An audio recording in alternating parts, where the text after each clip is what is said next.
Around a month ago, Nintendo officially announced their newest console, the Switch 2. The original Switch was a huge success for the company and a game changer for the handheld console market, so there's a lot of hype surrounding the new console from the Japanese company.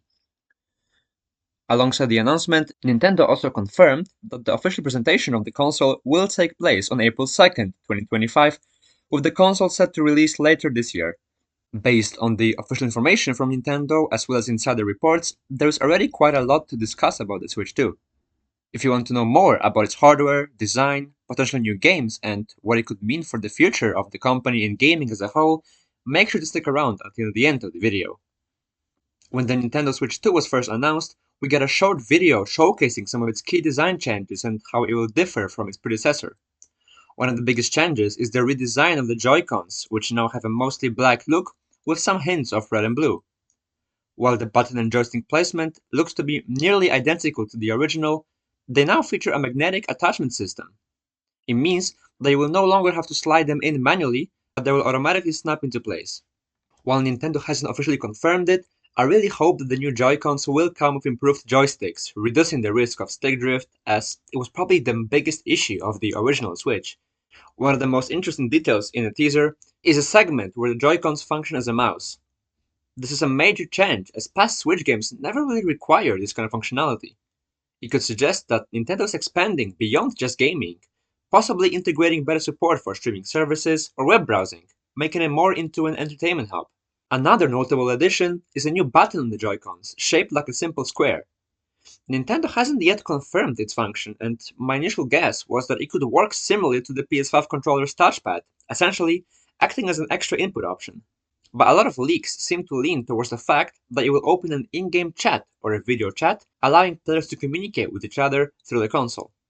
Now this honestly seems like a pretty cool option, and I guess we will have the official confirmation during the April Direct. As for the console size, while the official dimensions haven't been confirmed, and comparison from the teaser video suggests that Switch 2 will feature an 8-inch screen. The overall size of the console appears to be 4.5 inches tall and 10.7 inches wide, as compared to the first Switch console, which is 4 inches tall and 9.5 inches wide. Leaks suggest that the Switch 2 will support Nvidia's DLSS technology. This means they will be comparable in power to the PS4 and Xbox One, which, if true, will be a significant upgrade over the original Switch. The boost in performance could greatly improve support for third-party AAA games, making them run smoother and more visually impressive. While it will not compete with the latest consoles like the PS5 and Xbox Series X, it still opens the door for more ambitious titles to run natively on the system, something I will explore more later in the video. For connectivity, the Switch 2 will include two USB-C ports and a 3.5mm headphone jack, providing more options for charging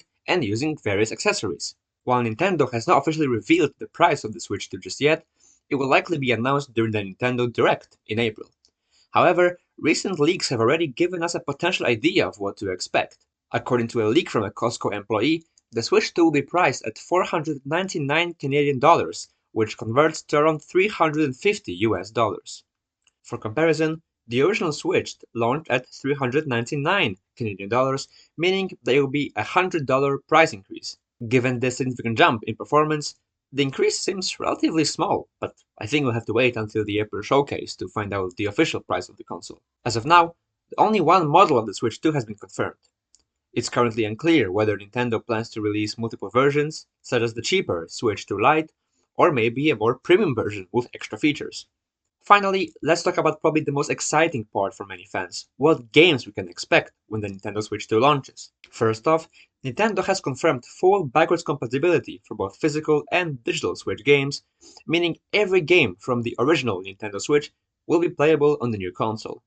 Now, I think it makes upgrading to a Switch 2 a good decision for fans, even if there aren't a lot of exclusives available at launch. However, it looks like Nintendo does have some big titles planned to drop alongside the console. One new game that was seemingly confirmed during the Switch 2 showcase was Mario Kart 9. While the release date is not yet known, I believe that it will be a launch title, meaning it should drop around the same time as the console itself. The upcoming April showcase will definitely give us more information about the game, and maybe even give us a glimpse at other first-party titles that are in the works. One interesting detail I noticed during the Mario Kart 9 teaser is that the tracks feature 24 racers as compared to 12 in previous entries. I think Nintendo might surprise us with even more game-changing features for the title, and honestly I am really excited to see what they do with their other franchises. Beyond Mario Kart, I think it is a safe bet that big games coming in 2025 such as Pokemon Legends ZA and Metroid Prime 4 will receive enhanced Switch 2 versions, likely with improved frame rates, graphical upgrades, and other technical improvements. While this is to be expected, a big question is, will these performance upgrades be free, or will Nintendo charge for them? PlayStation and Xbox offered free next-gen upgrades for many games, but considering Nintendo's recent anti-consumer moves, like the decision to remove gold points from the eShop, I would not be surprised if they lock the upgrades behind an additional purchase. Now beyond first-party titles, certain third-party AAA games will also be heading to the Switch too, which is a pretty big deal. According to the leaks, we can expect titles like AC Mirage, AC Shadows, as well as Final Fantasy VII Remake and Rebirth to arrive on the console. For fans of handheld gaming, it might not be anything groundbreaking, as we have seen the games run on devices like the Steam Deck. However, given that those games are coming to a Nintendo console is pretty big. The original Switch couldn't handle those titles at all, so it will be interesting to see how well they perform on the Switch too. While I don't expect a flawless performance, I still think that it is a huge step for Nintendo fans who also want to experience the more demanding games on their favorite console. Now, this also brings an even bigger question. Could this potentially open the door for even more demanding games in the future? If the Switch 2 is able to handle FF7 Remake and AC Shadows, maybe games like Elden Ring or Cyberpunk 2077 could also come to the Switch 2, maybe allowing it to compete with other major consoles in the long run. Let me know what you think about this. So that is it for the overview of the Nintendo Switch 2. Keep in mind that some of the information might change as Nintendo hasn't yet confirmed it, but I will release an updated video after the April showcase, which likely will give us answers to most of our questions. Until then, if you want to keep up with the news about your favorite games and the gaming world in general, feel free to like the video and subscribe. Thanks for watching, and I hope to see you in the next one.